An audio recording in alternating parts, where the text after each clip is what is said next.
ነፃነት ወርቅነህ እባላለሁ። ተዋናይ ነኝ። ጽፋለሁ፣ አስታርቃለሁ። 4 ወንድሞችና 1 እህት አለች። እንዳጋጣሚ ሆኖ እናትና አባቴ በህይወት የሉም። አያቴ ነች ያሳደገችኝ። አንድ ሰሞን ነዚህ ወንድማችን እንዲህ ብሎ ነበር። እዚህ ጋር የ30 ሰከንድ ስለራሴ ልንገራችሁ።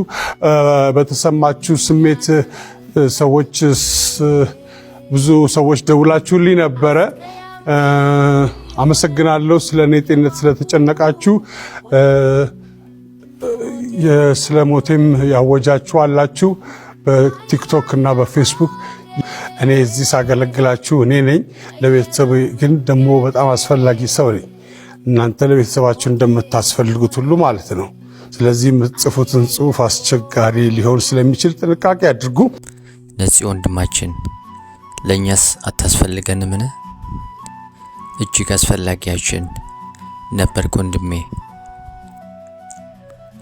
እኔ ቀልድ ከማይወዱ ሰዎች አንዱ ነበርኩኝ። ቀልድ የሚባል ነገር አልሰማም ነበር። ነዚህ ወንድሜ አንተን ካየው ወዲህ ያንተን ስራ በመጣ ቁጥር እየተከታተልኩኝ እከታተለክና ሐዘኔን ጭንቀቴን ትቼ በአንተ ቪዲዮ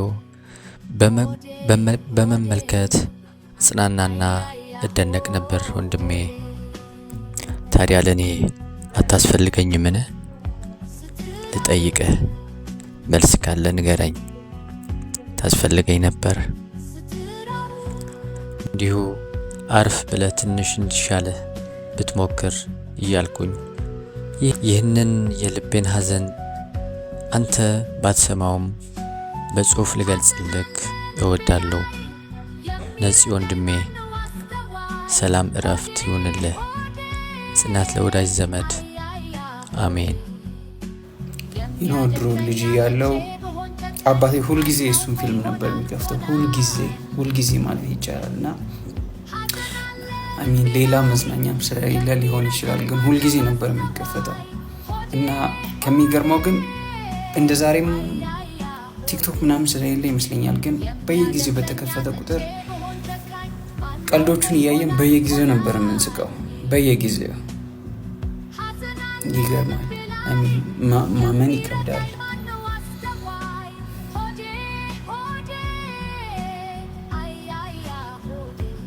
አይ ቲንክ ግን አንድ ማመን የሚከብድበት ዋነኛው ምክንያት ብዬ የማስበው የእኛም ዕጣ ፈንታ ወደዛ መሆኑ ነው። ነፍስ ይማር።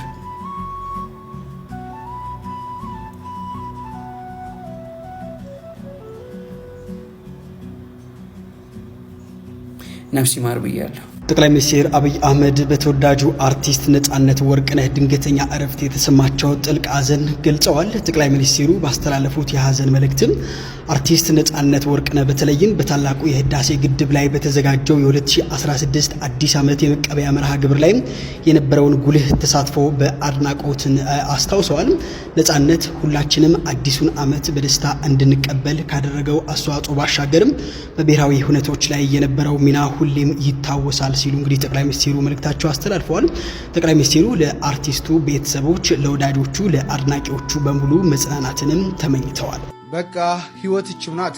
ከሳምንታት ደስታ እስከ ድንገተኛ ስንብት የሰው ልጅ ህይወትና ቀጠሮዋ ምን ያህል ረቂቅ ነው። ገና ከ2 ሳምንታት በፊት በታላቅ ደስታና እንቅስቃሴ ላይ የነበረው ተወዳጁ አርቲስት ነፃነት ወርቅነህ የአልቲማ ሪል ስቴት ብራንድ አምባሳደር ሆኖ ተመርጦ ስራውን በንቃት መጀመሩ የሚታወስም ነበረም። ይሁን እንጂ ያ የትላንቱ ንቁና ጠንካራ ወንድማችን ዛሬ በድንገት ከዚህ ዓለም በሞት መለየቱን ስንሰማ በጥልቅ ሐዘን ውስጥ ሆነን ነው። ትላንት በደስታ ስራ ሲጀምር አይተነው ዛሬ ግን በሞት ተለየ ብሎ ማመን እጅጉን በጣም ይከብዳል። ነፂ እጅጉን የዋሰው ነበረም። ባሳየን ፍቅርና ደግነት ሁሌም እናስታውሳለን። ለቤተሰቦቹ፣ ለወዳጆቹ፣ ለአድናቂዎቹና እንዲሁም ለመላው የኢትዮጵያ ሕዝብ መጽናናት እንመኛለን። ነፍስ ይማር።